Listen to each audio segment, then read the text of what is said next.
सर्वत्र गोविन्दनाम संकीर्तनं गोविन्द गोविन्द। दशकं 51।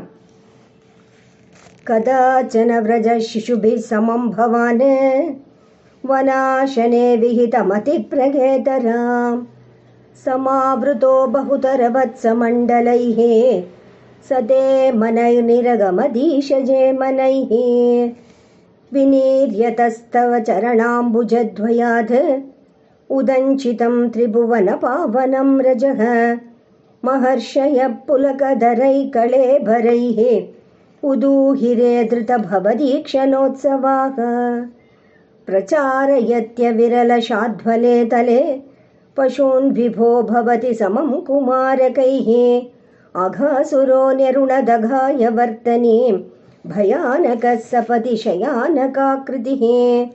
महाचलप्रतिमतनोर्गृहानिभ प्रसारित प्रतितमुखस्य कानने मुखोदरं विहरणकौतुकाद्गताः कुमारका किमपि विदूरगे त्वयि प्रमादत प्रविशति पन्नगोदरं क्व तत्तनो पशुपकुले सवात्सके विदन्निदं त्वमपि विवेशित प्रभो सुहृज्जनं विशरणमाशु रक्षितुं गलोदरे विपुलितवर्ष्मणा त्वया महोरगे लुठति निरुद्धमारुते धृतं भवान् विदलितकण्ठमण्डलो विमोचयन् पशुपशून् विनिर्ययो क्षणं दिवि त्वदुपगमार्तमास्थितं महासुरप्रभवम् अहो महो महते विनिर्गते त्वयि तु निलीनमञ्जसा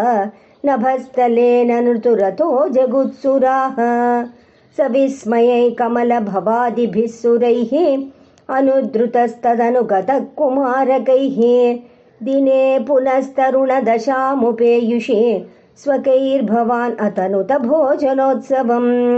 विषाणिकामपि मुरलीं नितम्बके निवेशयन् कबलधरः कराम्बुजे प्रहासयन् कळवचनै कुमारकान्